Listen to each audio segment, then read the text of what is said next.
કોઈને પૈસાનું બળ હોય, કોઈને વર્ધીનું હોય, કોઈને માણસનું બળ હોય, પણ સાહેબ આ એમ તો મેલડી વાળા છે અશોકભાઈ, અમારે મારી મેલડીનો પાવર બોલે નહીં અને બોલે પછી લોટામાં લીટા પાડી દે, એ મારી મેલડી છે. બોલે નહીં સાહેબ, અને જો બોલી ગઈ હોય, વિધાતા છે ને સાહેબ,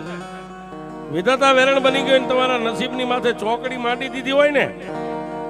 એક રવિવાર, બીજો રવિવાર, ત્રીજો રવિવાર, ચોથો, પાંચમો, એ આમ કદાચ 12 મહિનાના રવિવાર ભરો અને પછી મેલડીની કોર્ટમાં તમારો વારો આવે ને, એ મેલડી કલમ હાથમાં લે ને સાહેબ, વિધાતાએ ચોકડી મારી હોય ને, એમાં કંકુના અક્ષર પાડી દે તો મારી મેલડી પાડી દે સાહેબ, બાકી ન પડી જાય.